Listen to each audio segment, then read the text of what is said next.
Magandang umaga po sa inyong lahat. Kitang-kita ka ng Diyos. Yan po ang pagbubulay-bulayan natin ngayong umaga at pagpapalang umaga po mga kapatid. Welcome sa ating online morning devotion. Ako po ang inyong lingkod, Levi Esteban, inyong makakasama sa umagang ito. Tayo po muna ay sandaling manalangin. Amang Diyos, salamat po sa pagbibigay sa amin ng panibagong umaga. Nagpapasalamat po kami sa iyo sa buhay na ito at sa lahat ng pagmamahal, pagnubay at pagpapala na iyong binigay sa amin. Hindi kami magsasawang magbigay ng mga papuri at pagsamba sa iyo. Pinagkakatiwala po namin ang lahat sa iyo. Salamat sa pagbibigay mo sa amin ng pagkakataong mabuhay. Pupurihin ka namin sa natitirang bahagi ng aming buhay. Amen.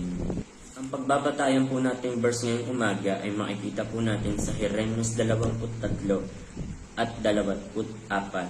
Ang sabi, walang makapagtatago sa akin. Makikita ko siya kahit saan siya pumunta, sapagkat ako'y nasa lahat ng lugar, sa langit at sa lupa. Ayan po no, marahil ang ilan po sa atin ay pamilyang nasa lugar ng Marilake. Ang Marilake Highway ay popular sa riders who want to get a thrill from driving the Devil's Corner. Madalas dito ang sakuna. At marami na nga ang namatay. Ayon sa riders, challenging daw ang corner na ito kasi magandang magbanking ng motor while speeding. Sa katunayan, may makikita kang post tungkol dito sa social media. Alam ba ninyo na may CCTV at dashcam na spotted dito? Kung isa ka sa thrill seekers, kitang-kita ka. Kaya naman kung anumang kaganapan meron dito ay hindi ligtas sapagkat nakikita ng lahat, naka-record at nasa media pa. May mag-asawa po na nag-post sa social media ng kanilang picture habang nag-aalmusal. Ginawa nila ito bago pumunta ng Marilake Highway. Sa kasamaang palad, yun na pala ang huling picture nila together dahil na aksidente at namatay sila habang binabagtas ang tinatawag na Devil's Corner.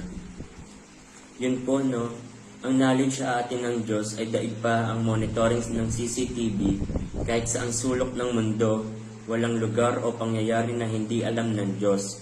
Sabi sa aklat ng Jeremias 23:24, walang makapagtatago sa akin.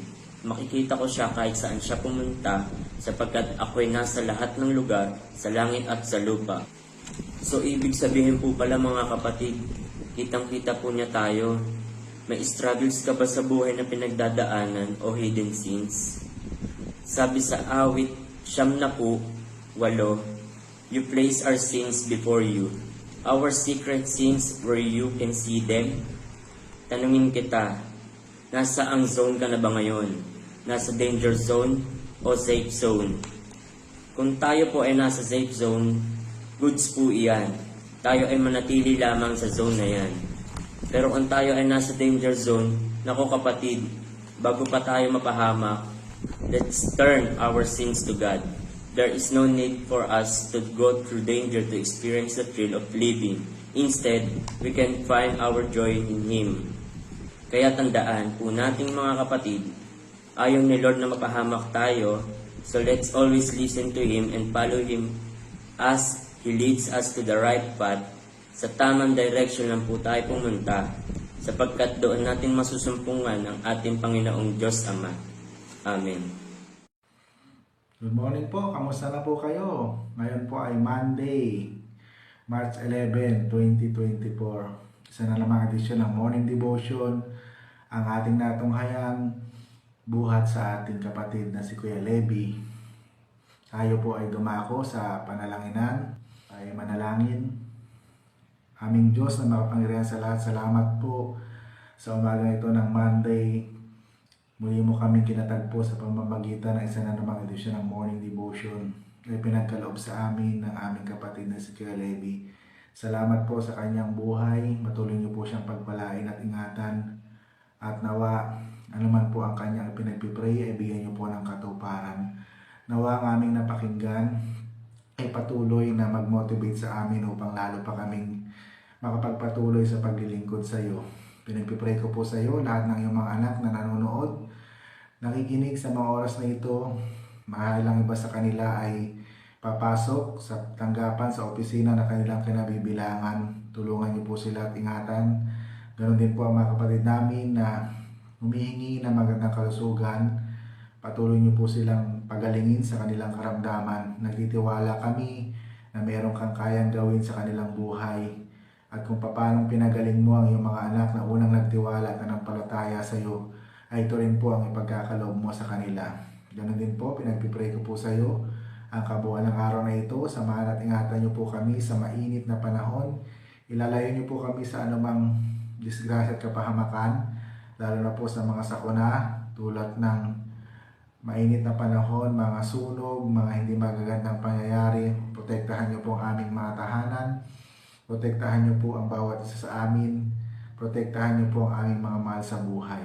Marami pong salamat, dakilang Diyos. Pagpalain niyo rin po ang lahat ng mga kababaihan sa sineselebrate naming buwan ng mga kababaihan ngayong buwan ng Marso. Salamat po sa kanilang mga buhay. Pagpalain niyo po sila. Salamat po dahil hindi lamang sila nananatili sa kanilang tahanan, kundi maging sa iba't ibang larangan na kanilang kinabibilangan. At ganoon din po sa mga iglesia na pinagkatiwala mo sa kanila at pahabahagi sila sa aming journey, sa aming paglilingkod. Marami pong salamat. Patuloy niyo rin i-bless ang kabuuan ng Crossroad United Methodist Church family, ang bawat churches na nagkakandak ng ganitong gawain. Pagpalain niyo po at maging pagpapala sa marami. Pinagpipray ko rin sa iyo ang aming minamahal na bansa, ang aming mga nanunungkulan sa aming pamahalaan.